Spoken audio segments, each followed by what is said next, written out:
Well, Rickey's very sorry that he can't be here.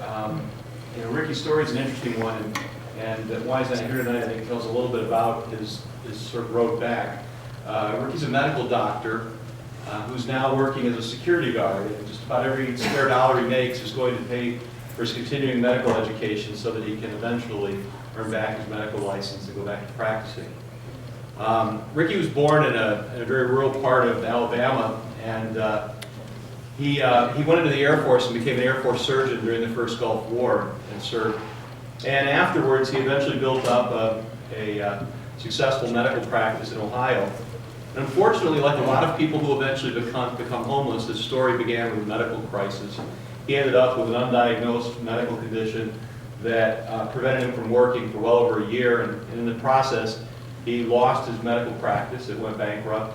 He lost his home, and so when Rickey eventually had his health restored, he found himself homeless.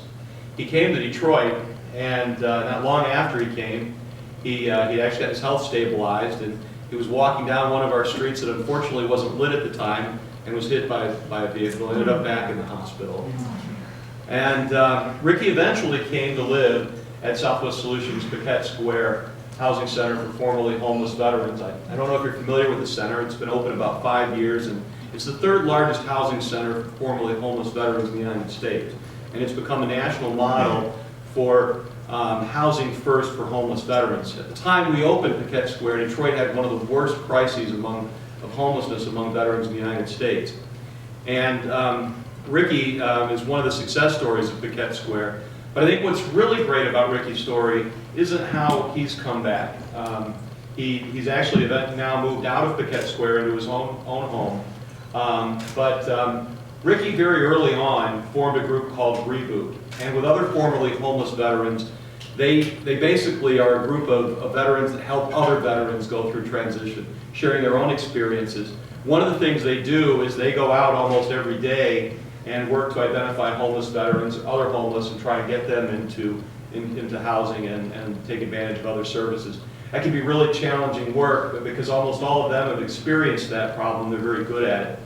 Reboot's been an amazing program, and it's really key. I mean, Detroit right now, we're on the verge of essentially statistically ending homelessness among veterans in Detroit. It's become largely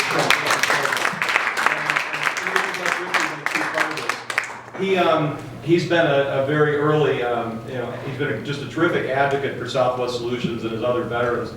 And, I was really disappointed that he couldn't be here tonight. But I think as Rickey sort of worked his way back, and his dream is to again be a medical doctor. It's not an easy thing when you go years without practicing to get your medical license back.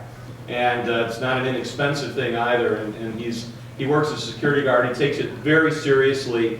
And he wasn't able to get the night off work, but he really appreciates the nomination, and he really is just a great example of someone who's not only worked their way back from tragedy, but along the way gave back.